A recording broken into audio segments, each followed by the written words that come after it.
Okay, so to kick off our meeting, we're going to go through the upcoming events. So we actually have a pretty full calendar these days. Wednesday, May 18th and June 2nd is the continuation of the Spring Architectural Landscape Architecture Lecture Series that Stanford provides. The 9th, sorry, I was on the road, couldn't change it.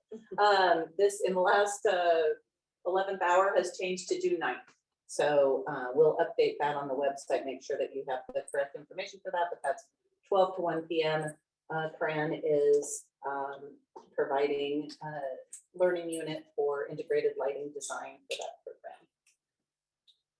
program. Saturday, June 11th, Cardiff Key, I know attends almost all of these. Oh yeah. So bring your drawing supplies, and Sasan puts these on his own time on Saturdays once a month, and feel free to join him. I think the group is getting a little bit larger in person now, right? Large and small. 6 or 7 Yeah. each month. So feel free to join them on June 11th from 11 to 12.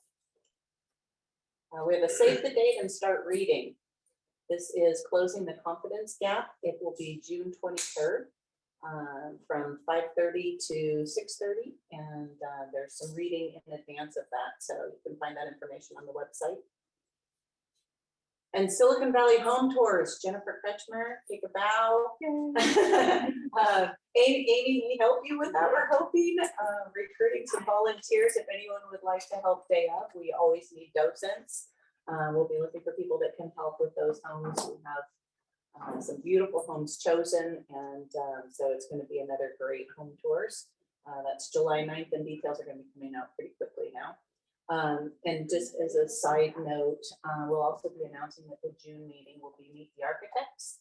That is all getting confirmed, and so that information will come out soon also. A22, we have a few of us going. Leah, Jennifer, and I are going to be attending A22. Anyone else already registered? Right, great, we'll see you there. The conference is in Chicago, June 22nd to the 25th this year. And with that, I'm going to turn it over to Leah Baer. She is our chapter president for 2022, and she has some announcements for us. We should add a WLS slide in there. Yes, we do. Yep. We also have WLS in September. End of September and October. Okay.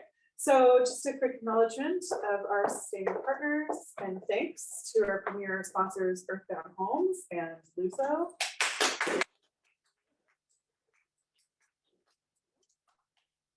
Our gold partners, Block Construction, HIT, Level 10 Construction, and Bernardo Photography.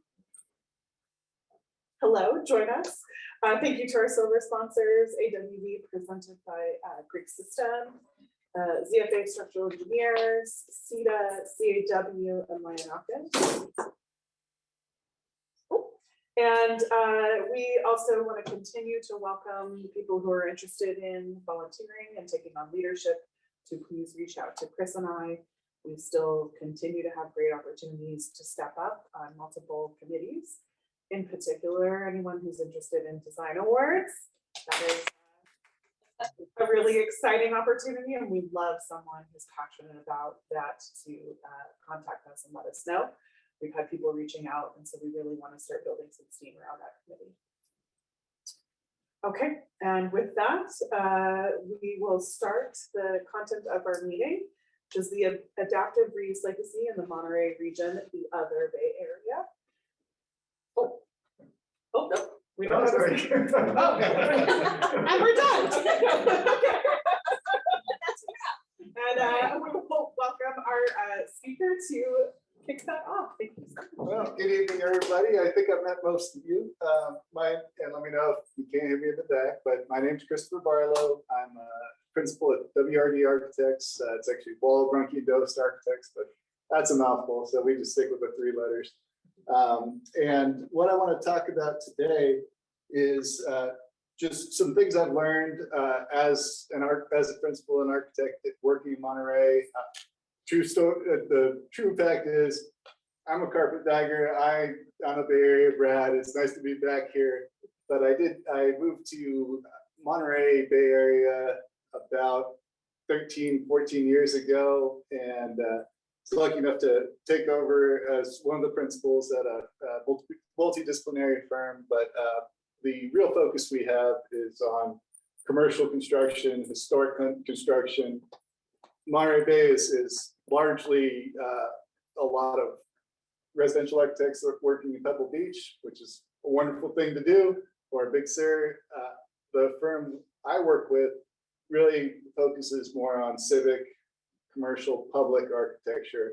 And as such, we get a wonderful array of being kind of a bigger firm in a small pond, get a lot of different interesting projects. So one of my favorite types of projects is adaptive reuse, and that's what I'm here to talk about today. We were able to secure some continuing education credits here for you all. So really the broad argument I'm going to make here is that there's some things that are unique to the Monterey area that have made adaptive reuse projects particularly attractive, realistic, and prevalent. And so we've got a few course objectives that we're really hitting here. Obviously, adaptive reuse. I think most of you know what that is, but we'll touch on that. And also look at that as a unique way to preserve historic buildings. I'm a big advocate. I've served on the Historic Preservation Committee in Monterey for some years. And really, I think there's a little bit of a divide between how people approach historic buildings. I think there's very often the idea of don't touch it, it's too precious, you can't work with it. And in my experience, a lot of times that leads to benign neglect. These buildings basically losing not just their integrity as buildings, but losing their relevance as something that people use and experience every day. And I think the true value of a historic structure is something that we can all interact with, and it still has meaning in our lives. It's not a relic. And so the other parts of that too is when you start reusing these buildings, you're no longer in the mindset of, well, let's just keep moving further or knock it down and build something else new. It is one strategy we can use to gain sustainability, counter some urban sprawl. And finally, there are some things that I'd like to suggest to you all that you can present to clients about how it's attractive for developers to take some of these older buildings. They're always a challenge. As we all know, we've all been in buildings that are less than ideal in terms of condition. So how do you get a client to actually take the step even when remodeling an older building is more expensive than knocking it down and building new? Chris? Yeah. You want to let me put you in the presentation? Oh, please, I know yeah. You have some big images. Oh, yeah, We perfect. all Yeah. love images. Yeah. Our architects are going to want to see them big and large. Excellent. Yeah, I don't need the thumbnails. No, thank you very So let much. me see here. What happened? It may be there. Oh, there it goes. Oh, It's there. okay. Well, It was. I'm really helpful here. There. We got black screen. That's my building at Now night. I just added it. There we go. Slide. So Okay. let me try this one Yeah, more it time. may take a second to load up. I think I noticed Oh, that that one. could be. That could be. We'll Let's practice give it a patience second. here. One moment. There All right, we go. Okay. Yay. Yes. So what I started with is just my definition of adaptive reuse. It's, the way I think of it is you're really repurposing a building. So to me, the change of use is a big aspect. How can you take something that was purpose built for one specific function and actually reinvent it? And to me, that's an act of creativity there. But there's still this idea that we don't want to take a building and nobody will ever recognize it again. It has, usually these buildings have some resonance for people. So the other aspect of that is that I see that there's, preserving at least some of the exteriors is an important part of that, even if you reinterpret them or treat them differently. The other aspect of that is sort of the bonus part, which I see is that they're educational. You're really using these buildings as a chance to highlight something, some piece of local history, something that we wouldn't normally think of as we go blazing through our daily lives. Just, oh, there's a little, what we call the truth windows, where you create a piece of glass and you look and you see the adobe wall inside. Just things like that. Or these buildings have opportunities that you wouldn't have if you were building new. So we start with this guy. If we're talking about Monterey, it's of course a controversial legacy that it leaves behind, but unquestionably a huge legacy. And this, of course, is not far from where I grew up, off 280. And Junipero Serra arrived in Monterey by sea. He followed Gaspar Portola a week after Portola marched north from San Diego. Serra arrived at sea, and that's the beginning of the Spanish colonial period in California, in this part of California anyway. And I tend to think of them as sort of the two boots of a marching army, right? You've got the army that was there to set up their fort, their presidio, and you've got the church that was there to, one was there to acquire territory, and the church was there to acquire souls. And really the mission aspect of what this gentleman was doing can't be ignored, because it plays right into the development patterns of even today. There's things that I'll explain that go here. What always makes me laugh about this particular statue is that he's pointing west, and really it seems like he's going the wrong way, because he started in the south, so he should really be pointing north, because each mission was developed to be one day's horse ride from the other, and that's why you get these strings here. But I think maybe what's illustrative about this is he's pointing over to Crystal Springs, and so at least he knows where the fresh water is. And so I'm going to make the argument that he had somebody had a sense that really the critical thing that was going to challenge California development for the rest of our history is going to be water. And so here is what was supposed to be the second mission. And I'll show a modern version of this, but this is right in the heart of Monterey, the Presidio. Again, Presidio's fort.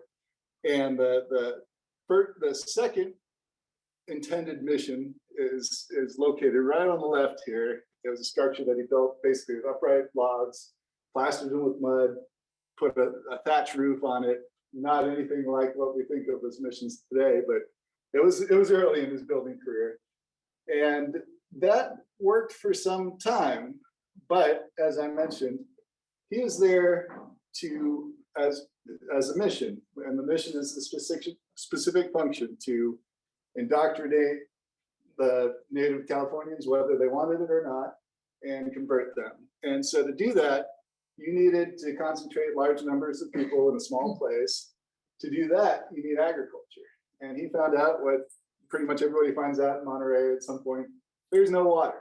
So he took his mission and moved it to Carmel, which does have water, our only source of water.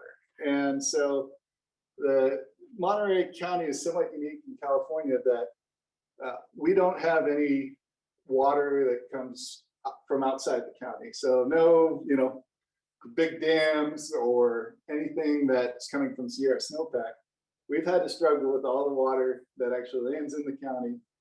And in this part of Monterey County, goes into the Carmel River. So this was the first, really water diversion that came from Carmel River. He started the mission the year after he came to Monterey. The Carmel mission was established. 10 years from then, he finally got his water from the Carmel River by digging actually two ditches. The first one didn't work. And so it took 10 years. And to me, I think it's kind of funny, because that starts the pattern of public works projects in California. You're not going to get them done in less than a decade, so, which still haunts us to this day. So meantime, the Monterey mission was burned down. The thatch roof doesn't work too well with fire. So the chapel was rebuilt in stone, and the plans it was actually the first architect designed stone structure in the state of California. There's lots of firsts in Monterey. But the plans came from Mexico City because apparently the local AIA didn't have their local preference policies down then. So had an out of state architect. But that jumping forward here a little bit, and I'm going to go through about 400 years of history in about 5 slides. The next step was Mexican independence was established. Monterey swore allegiance to Mexico, and the new history of Monterey, based with the Mexican leadership, is that it was much less isolated. They really were interested in trade. Everything's still coming, mostly in these early years, the Spanish colonial and the Mexican rule. Most things are coming from sea still. The California is not developed. So there's this building in gray that was actually one of the first Mexican government seat building, and that's the Custom House. So what would happen, this is the beach that's now filled in with the parking lot, if you know Monterey, but that's the harbor is just beyond that. This building was built solely to collect taxes from the boats coming in. Monterey Harbor is pretty wide open. You can't hide when you come in, so somebody from the Custom House would come and collect your fees. Also a very beautiful building, but it does speak to that level of the Mexican period here. The next stage is the American rule. So funny story there. The United States tries to take possession of this part of California twice. First time they do it by accident, invade Monterey. Basically the captain said, "Oh, sorry, I didn't mean to do that." That comes in. Next time Commodore Perry came in, didn't apologize, but didn't kill anybody, just it was a peaceful transfer. And California in 1848 becomes part of the US. Once again, Monterey becomes the first government building, this time the American government building in California. Constitution was written there. And then just like everything else, things moved north to here in San Jose for the capital of California, and finally Sacramento. From a development standpoint, to me, the biggest thing that happens here is that you've got Southern Pacific Railroad and the era of the railroads. This is the time of the railroad barons. One of the most significant of them built the Hotel Del Monte, which attracted tourism for the first time in any large amount of numbers. So with that tourism, this is Hotel Del Monte is in Monterey. So that ditch building that started all with Father Sarah keeps going. So they've got about 30 miles of ditch that brings water all the way from the Carmel River around the peninsula to Monterey. So you can have tourism on a large scale. With that, first day I'm on Carmel River, the Hotel Del Monte, they're very concerned about fire, built a dedicated system, dedicated reservoirs, 18-inch lines that are still in use today. Actually, that's the main water supply for Monterey still, from Carmel River. And the idea being that they protect Hotel Del Monte from fire. Doesn't really work. First time, again, there's some wisdom in the adobe that Mexicans and the Spanish built before them. Packed dirt doesn't really burn. Wood definitely does. And sadly, once again, Hotel Del Monte's gone in 1924. Just again, going back to the Carmel River watershed, only water supply here, no imported water sources whatsoever. For locals, for local knowledge, here's the Carmel, right at the mouth of the River Lagoon, Monterey. And I'm getting to the back of the history, because this is now what everything you see from this point onward is going to be buildings that I've been involved with in some way.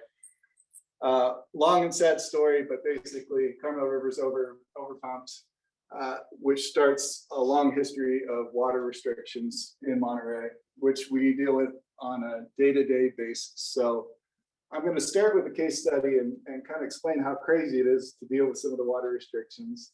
And I'll follow from there with how that plays into some of these adaptive reuse.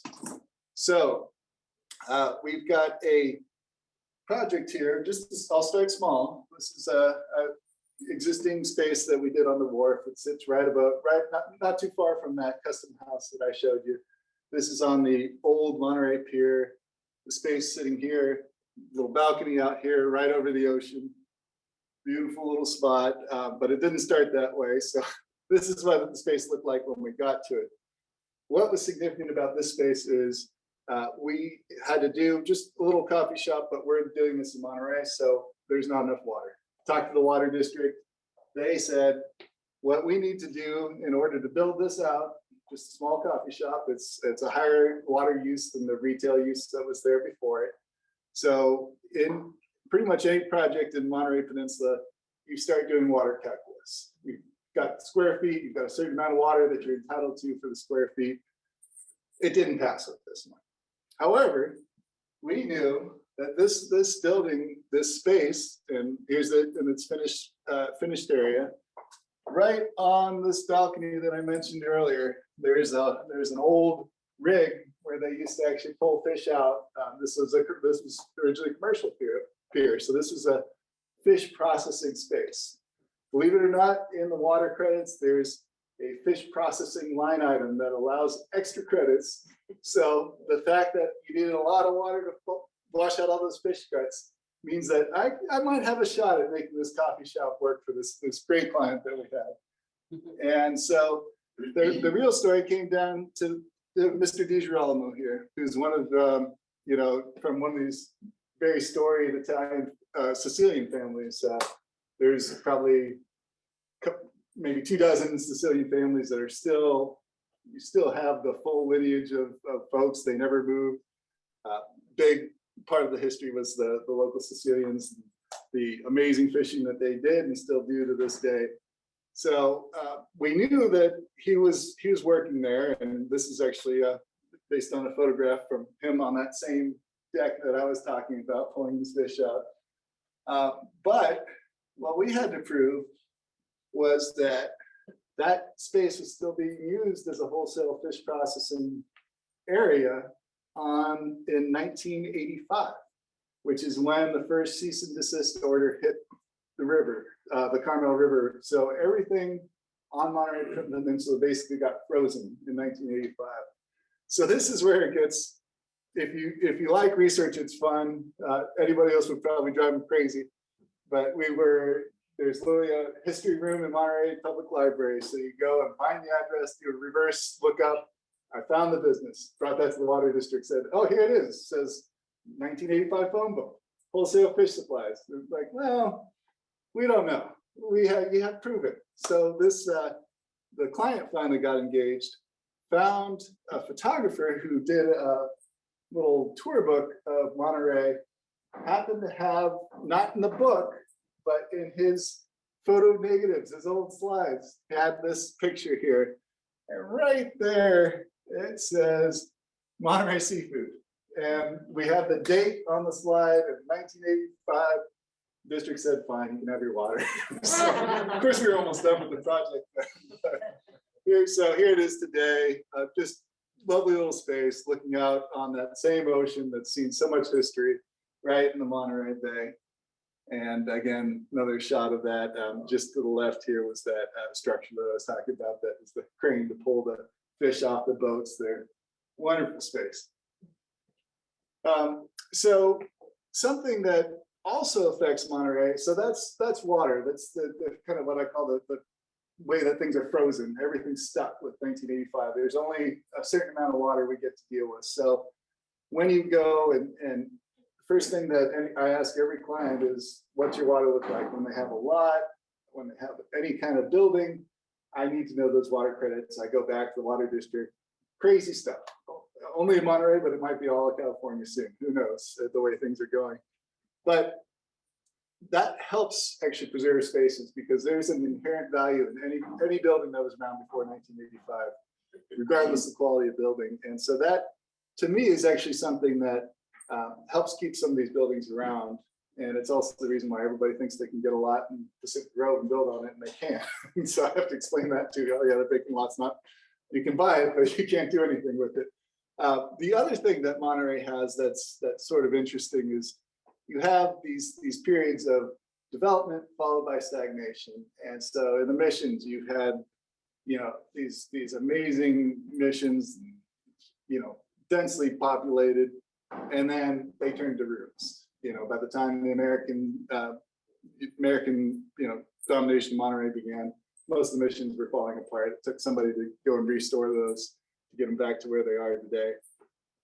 So I think we did have a little blip of urban renewal, but in general, you know, there was also, again, you know, after the Mexican period, Monterey was sort of a sleepy backwater until the train, until Southern Pacific Railroad came in. Then there was Hotel Del Monte. That was a major, and so those three buildings that I showed at the beginning are sort of easy shortcuts for like major milestones in Monterey history. The what happens after that, though, and this is actually even true for in the more modern period, where you had the fish processing that the railroad also served in Cannery Row. One generation ago, people would drive through Cannery Road, nothing was happening. Now it's a crazy tourist destination thanks to the aquarium being an anchor. What I'm going to argue here is that those periods of stagnation when nothing really happened actually helped keep a lot of our building stock in place. So we got a lot of historic buildings just because the pressures for development weren't as strong as they'd be in this Bay Area, where there's always, you know, there never really was, you know, we've got booms and busts, but Monterey didn't even have the booms. It was a kind of nice, quiet time. So a lot of these adobes, all these buildings are around for us to enjoy today. And so example of this is one of the train stations themselves. This is Monterey's railroad in its heyday. Amazing thing with this, you used to be able to get to Monterey less time than you would driving today, taking the train. Julia Morgan rode the train down to work on the Selamar, later Hearst Castle, and would be able to get there afternoon, show up in the evening. Incredible, no traffic. I still miss those days. So this is, but as time went on, the train service started to become more derelict.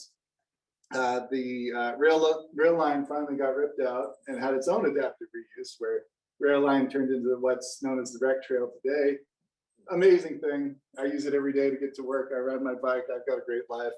It's fantastic. But that same train station that sat there with no train line, no train tracks in front of it, was actually just the way it was when I first moved to Monterey 13 years ago. And you look at these buildings again, is anybody going to do anything with this building? No, 30 years later, they did. They called my firm in. We were able to start with a feasibility study. It's owned by City of Monterey.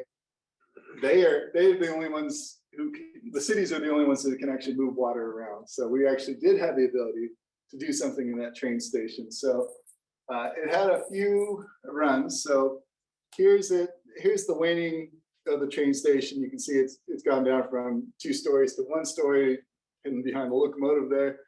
And this is sort of on the obviously less people on the tracks. So here's what it was when I got to it. We've got long train station here, parking lot where the train tracks the train tracks used to run in the back there. Here's the platform where people used to wait. And we thought, wouldn't it be wonderful to take this space, do something civic oriented? And so working with the space that we've got, even with there's a little semaphore flag that's down in one of those pits there where they used to take the flag out and wave the trains. We took that, started cutting some lines in for plumbing. Again, magical, we have water. This is the first incarnation of the train station. It was turned into Wharf Marketplace, which was one of the agricultural tycoons from Salinas. Used it for a showcase for local produce. Note his tractors kind of randomly parked around, but great space. This old building that hadn't been seen any foot traffic for 30 years, back in circulation. And again, we basically kept a light touch on the building, change of use from train station to marketplace at that time, and then the next iteration as brewery. So we've got actually a client with Dust Bowl. They wanted to, even though they're based in Central California, wanted to have an outpost on the coast, partnered with the city of Monterey, and apparently, you know, we've got no water, but plenty of beer. So there's about 6 breweries in Monterey, so always seems to be enough water for that. It's not a great photo, but right from the parking lot there. But again, just the same interior, wonderful use of the space in the sense that the space that was completely empty now is pretty much packed all the time. It's actually even the old double hung windows they used to serve beverages and food out the side, and that rec trail and the train platform are now outdoor spaces for people to enjoy. So next building I'm coming to is it's probably a little bit of a weaker argument as a true adaptive use. It was a courthouse that became a district attorney's office, but I love this building so much I'm going to include it anyway. This is the east-west building, which is one of the long-standing work with the Monterey County. This is unarguably their best building, and we were asked to take again a courthouse that had been become derelict, essentially restore it. We've added a law library, a cafe, and the building that we worked on was a building that was done in 1937 by noted architect Stanton, Robert Stanton. But what fascinates me about this building is it wasn't the first courthouse on the site. This building in the middle was the original courthouse. And when Robert Stanton built his courthouse, what they did is they left just enough space between the still functioning courthouse and the construction site to put up scaffolding, build this huge concrete courthouse around there, and then slowly remove this building. But during construction, the whole time, they had a tunnel going through there. So the courthouse, the original courthouse, was in full use the whole time. Just, I love that picture because it's so fascinating. I can't imagine making a contractor do that. I'd love to be able to ask, but I don't think they'd go for it. And so here's the building in its original form. Again, you know, these amazing colonnades being built, all concrete, right within that, and this wonderful courtyard, which to me is doubly fascinating as a space because it's this wonderful negative space because it's exactly the size of the old courthouse. So I love that concept of the architecture in the void, right? It's a space that you can occupy, was occupied by this original building, and never get past that. I love this space.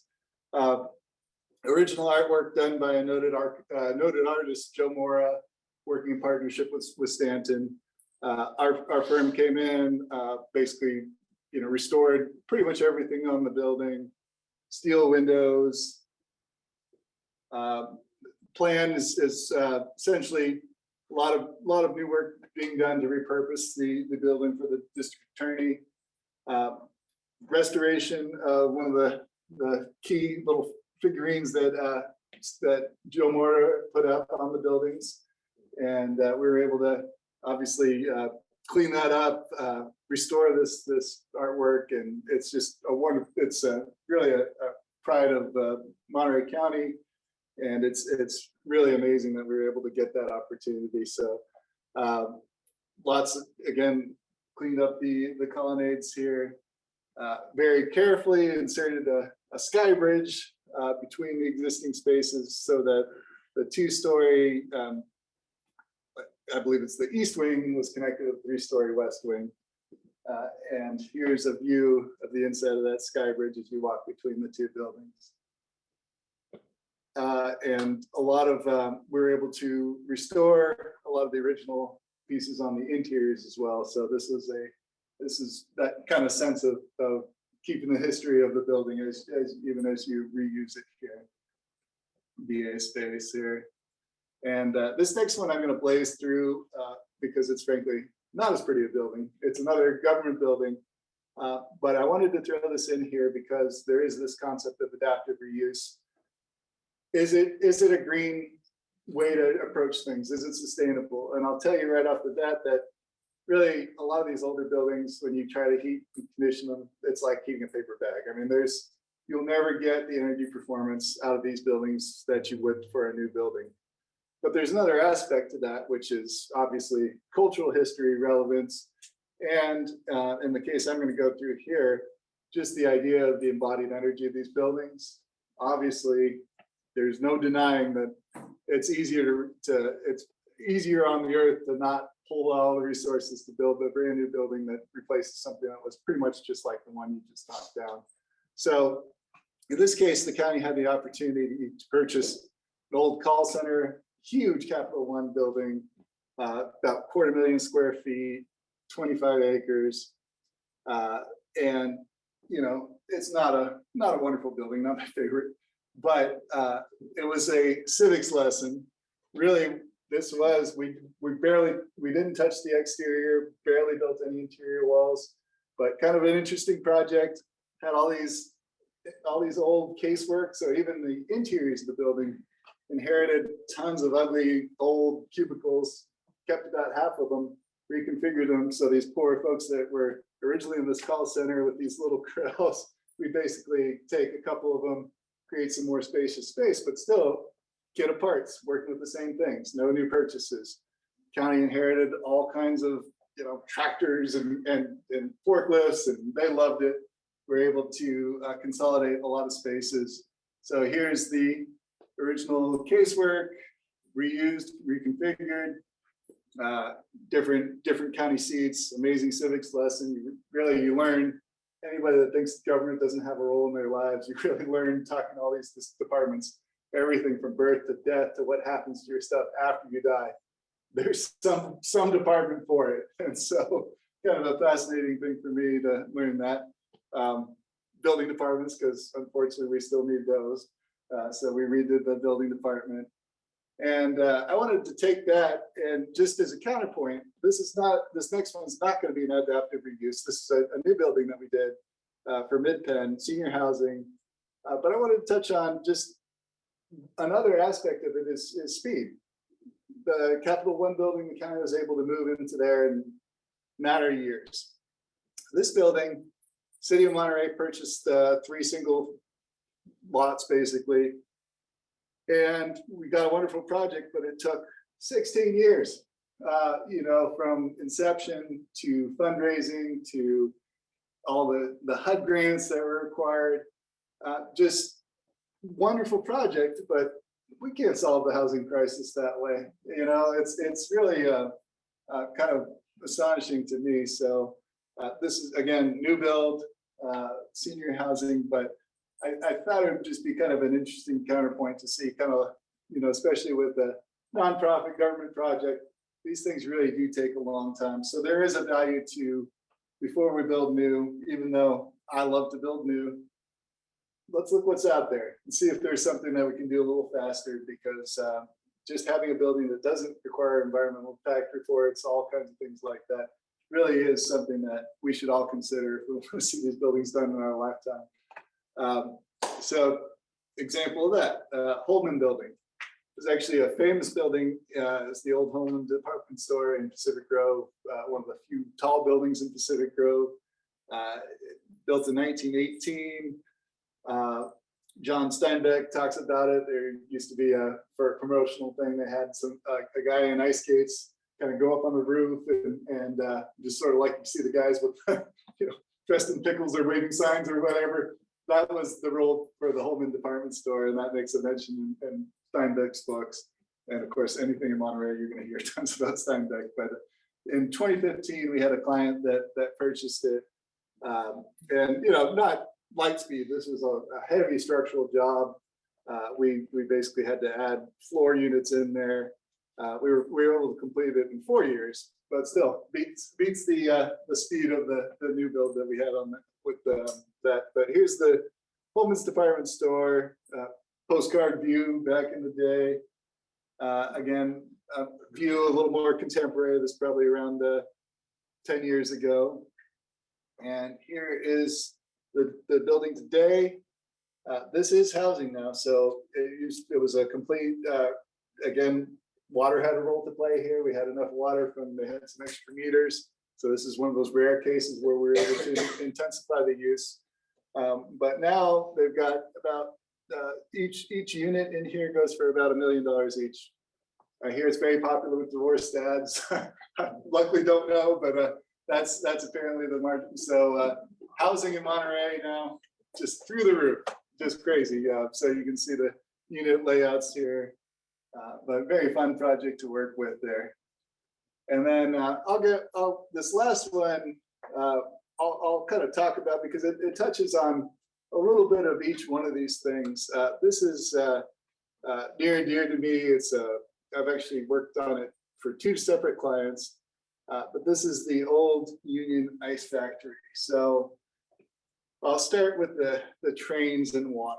So this building was built in Monterey. It was actually on that same Southern Pacific line. And what they used to use this building for originally was just like if you have kids, you've seen the opening scene of Frozen where people are all cutting this ice for some strange reason. Well, that ice would get packed up train cars and sawdust, and a Bay Area, Monterey area, like back before refrigeration was available for every homeowner, what you got was a block of ice. And just like in my house, you got, when I first bought it in Monterey, you've got basically not a refrigerator, but it's just a wire rack, vent on the bottom, vent on the top. Air passes over the ice, cools your vegetables and what have you. So that was the original use of this. I had to find that out through the Monterey Historical Society because when I got to this building, it was a mess. It was a bit of a local strip mall, and very, very strange uses in that. I'll go through that, but definitely an adaptive use project. Main building and ancillary building there. We were actually able to, in this case, gain water credits because it had a lot of illegal construction that happened to be before 1985. Oh, wonderful. So it was completely totally illegal mezzanine that wasn't ever permitted by any kind of jurisdiction that I know of. We were able to remove a ton of space, get enough water for this use, which was in its first incarnation a dance studio and actually had a little coffee shop next to it. So there's the floor plan. But this is how I got to it here when I had a visionary client that wanted to turn this into a cultural center that included a dance studio. Just everything in here was a mess. These stairs leading up had some kind of strange hot tub thing. There was apparently questionable movie house somewhere tucked in there. There were these bathtubs sitting there. You didn't even want to touch that carpet. Luckily, it had some plastic over. So we removed a lot of that. But as we started to peel back, some amazing things. Again, the use of this as later on, there was actually modern refrigeration, but they actually still created at first it was large scale ice and then party ice. So everything about this building was meant to keep things cool. So we took out, because we were creating these dance studios, we took out one of these columns and we started to pull out the material, and I found out there's 6 feet of just cork underneath the floor. So they couldn't form anything up because the cork kept falling like sand, but that was all as an insulator. Opened up one of these walls in the back here, and there's this hair coming out of it. And I'm like, what is this? Turns out one way they used to insulate was to take all the kind of the husk that you see on the palm trees, that kind of thing, stuff that in the walls. Very flammable. Wouldn't suggest it for now, but just amazing. We would have thought. So I learned a lot of archaic materials on this project. And here you see what was originally the column right beneath this dance floor here, and the dance studio from the exterior as it stands today. So, and we've got there's a little side building. Again, keeping light touch, created some new spaces, and another dance studio just beautiful space, lots of nice light here. Interestingly, this thing has another chapter. So I was recently approached by somebody who bought the building for my client that had originally purchased it and transformed it into reduced dance studio, and said, well, we want to make this an emergency homeless shelter. I said, oh, we got water? And then I said, oh, actually, we're good. I remember we've got that extra credit that we got from all that mezzanine that we pulled out. So go through the Monterey water calculus, figure out we can get, about 30 beds in here. So this building that originally was this dance studio is now going to become an emergency shelter, support the health. It's specifically women and children without homes. So we've kind of re-envisioned some of these spaces as this, I tend to think of it as a palace for the people. It's not what I think of in your typical homeless shelter, but why should it be? Why do you have to live in, right now their building is in a modular building that is a hand-me-down from the county. So this really is, to me, adaptive reuse of an adaptive reuse. And this now we're looking to get this thing out to bid next week for that. And wrapping up, I just wanted to show, just because I love this stuff. This is a building that we just converted from a dance studio, or from not dance studio. This is an old bank that is now part of a local planning firm, EMC Planning. So again, older building. We took the bank. The old vault is now a copy room. So you can see this is you can see just to the left that bank vault. Lots of fun working with bank vaults.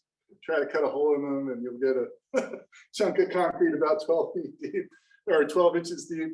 But you can see this is not a high-end space by any means, in terms of not anything like the east-west wing in terms of historical significance, but still you can just look at it. Beautiful lumber that came from Big Sur, old growth redwood.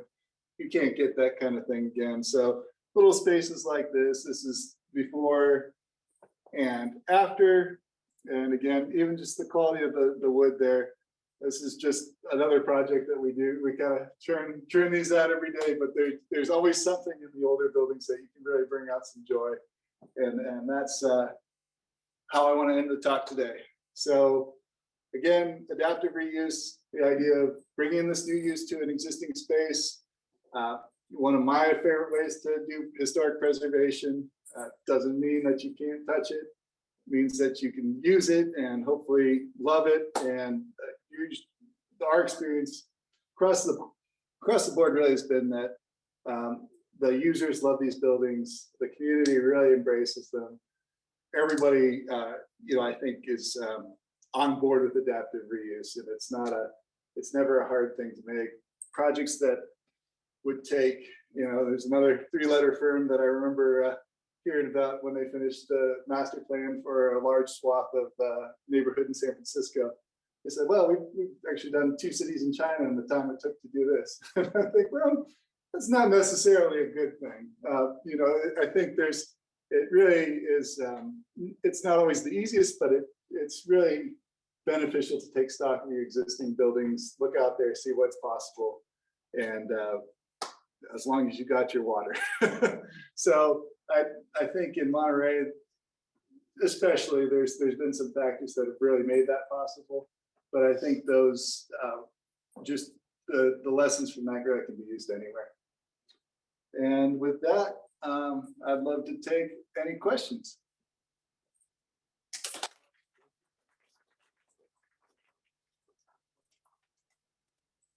Great presentation. Oh, thank you. I was curious if you specifically seek out adaptive reuse projects, or do they just kind of come to you because of your experience? I'd say it's both. When we have a client that's looking for a space, I will sometimes consciously direct them towards buildings that we know of that could be compatible. Frankly, it's more profitable for us to build new, but what we find again is taking into account some of the things with water, timeline for construction, ability to have something be embraced right away by the community. No question, it's easier. It's an easier sell for that. So I think that would be, I've been lucky enough to get that specialty. I have had some experience on the Historic Preservation Board, but I wouldn't call myself historian or anything of that measure. But I think it's just a measure of appreciation and knowledge, and working with the local community, working with realtors. It's something where I really do try to steer things that way, because I love new buildings, but there's a unique satisfaction you get when you can transform one of these into something, space that people really can use. Any other questions?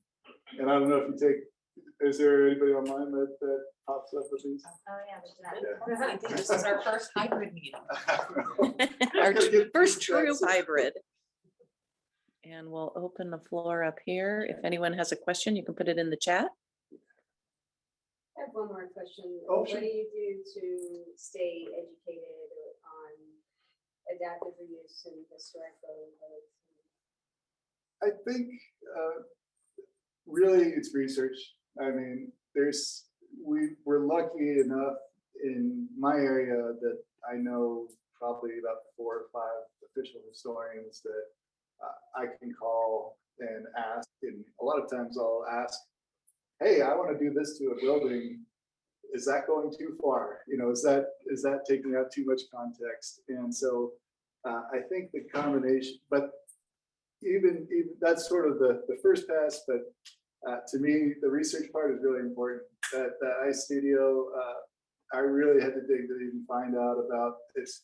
You would have never known that was its history. That's nice stuff. So resources like the old-fashioned library, and going out and seeing what you can find there. Old newspaper articles, really helpful. The reverse directories that I mentioned. Those are more investigative. I think in terms of the skill sets, a lot of times you just have to invent things. We did a work on an Adobe, and it's a classic problem with Adobes is that even though they're fireproof, which is good, they've been around so darn long that just like in Rome, cities will start growing up with the detritus of past civilizations, or more prosaically, one more road overlay. And we have a lot of conditions in Monterey where the old buildings are literally drowning because the street is higher than the adobe, and those really were meant to be on dirt where they could breathe, and they don't like water spilling into them at all. So we had a project where we had to create this little baseboard vent, so instead of breathing to the outside, the adobes would breathe into the inside and try to shed some water that way. So a lot of times that's what I really enjoy about it, is it's part knowledge, but it's also a lot of invention, and there again, speaking with people more knowledgeable than I am is always a good thing. I find I learn a lot that way.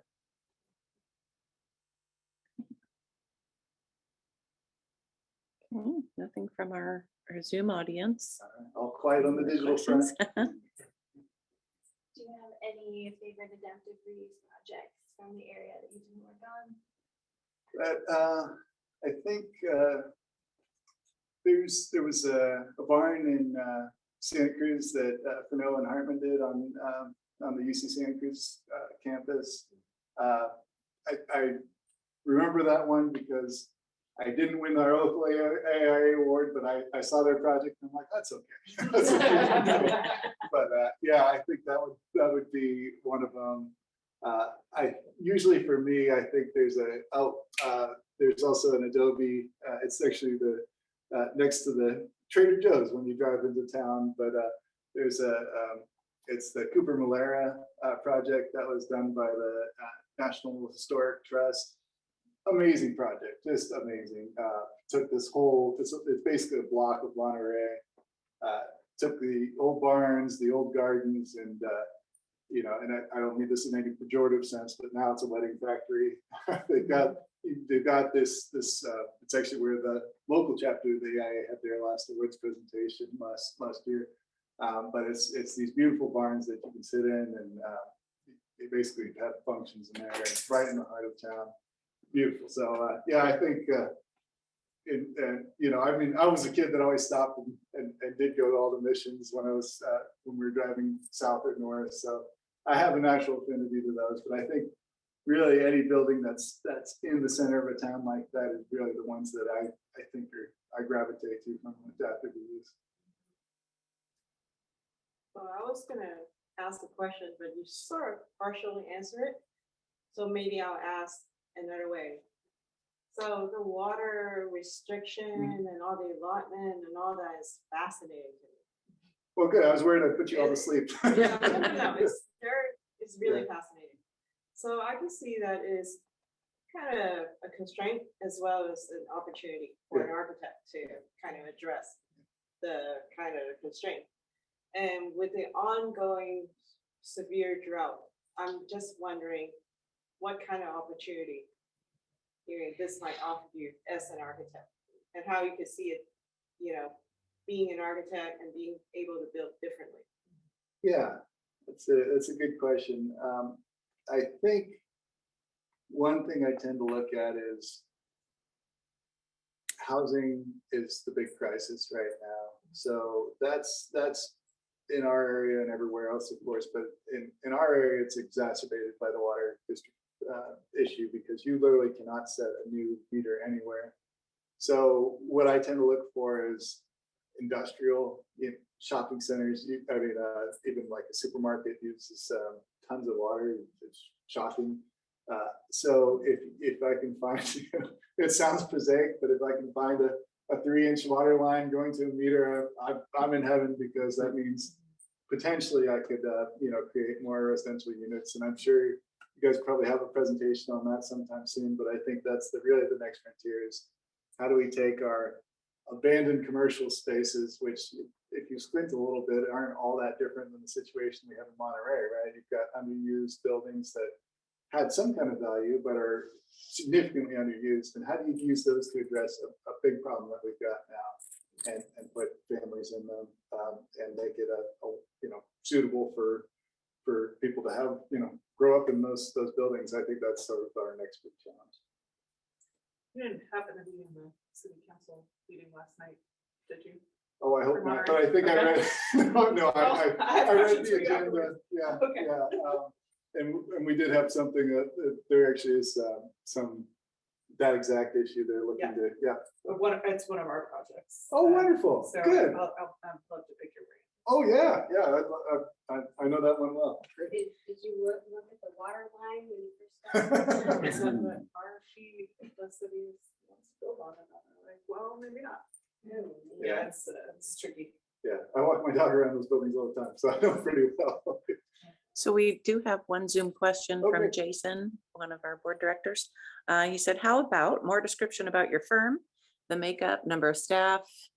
He said, I think I heard you're from the Bay Area, but now in Monterey. What drew you to there versus San Francisco? Sure. Well, I'll start. This is the non-commercial. The learning portion is over, so now I can talk about my firm. So I'm not trying to sell anything here, but if we have anybody who wants to move to Monterey, we can use some architects just like everybody else. Well, we'll talk. Yeah, I think for me, you know, the firm is roughly about 25 people. When I first came to it, actually, we were huge, right around 60 or 75. And when I moved from San Francisco, I was working at what was Chong Partners Architects, now Stantec. And it was right when the you know, transition was happening, and seemed like a good time to look around. So Monterey was actually a fluke. My mother-in-law moved there. My wife's grandmother had a house there. That was my first project, is updating that house for my mother-in-law and my father-in-law. So Way to get in. yeah, we kind of looked around. I thought it's awfully nice around here. And no intention of moving, but my mother-in-law is one of those folks that has a perpetual interest in real estate for no reason whatsoever, but always knows an open house and said, well, you have to look at this. And we were driving back to the city and I thought, no, we're not going to. Walk through this house, 2 amazing, huge oak trees, hundreds of years old. And that's actually, there's a whole Mills Act component that I can talk about too, but there's some, with older structures, you do get the ability to register the house as historic and get a huge tax break. So that's something that I should have mentioned in the talk. But we're in the process of doing that with that house. So I fell in love with that house, classic Mediterranean. I know it's a cliche, but they are really beautiful houses. So decided next week we're going to move to San Francisco. So there wasn't really a thought that one place was particularly better than the other. I love San Francisco. Move back anytime if I could afford it. But Monterey for me was an easy transition because I happened to find this unique commercial firm. One of the partners retired. They were kind enough to let me take their spot. And since then, I've really been, I found it's a unique environment to practice architecture. I tend to think a firm of my size would have been another acquisition target if it was a more active area. So I think we're in kind of a charmed little bubble there in Monterey, where really the types of commercial projects we do, I mean, the adaptive reuse is just one part. I do healthcare, I do housing, hospitality, education. You just get a lot of, it's what I've always sort of wanted to do as an architect, which is everything, right? And not get too specialized in anything. So, and the whole reduction in size from 75 to 25 that I presided over as principal, that was the Great Recession, really caused us to refocus what we were doing. And now we're basically a very top heavy, what I describe as a top heavy firm. We've got probably of those 25, I think at least 9 are fully licensed architects, drafting staff, but definitely we tend to have project managers do a little bit more than just tell people draw this. They tend to get in the, everybody gets their hands dirty in our firm, and that's the way we like it because our clients really do appreciate having the most knowledgeable staff available to work on things. Hopefully that answers that question. So long story, but it did involve me moving to Monterey, and that's really what did it, was just fell in love with the house. Awesome. Anything else? All right. Well, I have a question. As a wood aficionado, I'm curious, just what your experiences with reusing lumber in these spaces. Yeah, great question. Actually, I'm going to, as an example, do the same Trader Joe's that I'd mentioned that was next to the Adobes there. That wasn't my project, but there was an extensive process of taking an old Safeway, which had amazing lumber in it, and regrading that lumber so it could be used for the new shopping center. And that building, I think the development became a LEED Platinum. Very enlightened client on that job. I'm familiar with the contractor that worked on it, so learned a lot about that process. But reusing lumber in a structural sense is actually really takes a lot of work because you have to regrade the lumber for the purpose that it's intended for, and it's not assumed that restored lumber will have structural value. You have to prove it. So that's an opportunity and a challenge, which is why that you see a lot more older grades of lumber being used as fake beams and that kind of thing, which is okay. But we've talked about authenticity before, right? So in that dance studio, I had a lot of fun because we did have obviously structural beams, 16 by 16 that we could kind of rework, and I made sort of an entry portal with one, and so I think it's just really being open-minded. When you see these things in an old building with nails sticking out of them, you have to recognize, number one, it's going to take a lot of work to restore that to something that you can use for construction. But number two, there's obvious value in it, and it's not construction waste. So That would be the way I'd answer that. Alright. Oh, one more in the back. Everybody's always complaining about water. I never see them building a desalination plant. That's a much longer talk. They've been working on that for about 30 years. If you think ahead, I'll give you an example. City of Beverly Hills. all right? Every park in Beverly Hills is a reservoir.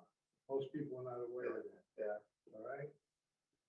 What if you took a park and built a desalination plant underneath the ground, Yeah. literally, and then covered it with a park again? Has anybody even given that some thought? Because that would solve a lot of problems through the whole coast. Well, I will tell you one thing, and it's slightly opinionated, but in Monterey, I think part of the struggle with not getting the various desalination plants that have been proposed working is that just like environmental impact reports, there is definitely a portion of the population that sees water restriction and lack of growth as a good thing. And so it can actually be a tool to kill projects, and that happens a lot. And you know, good or bad, it's just now I've just seen it as a tool, but it's unfortunate because it muddies, well, literally muddies the water. Because really, what we should be talking about is the health of the Carmel River.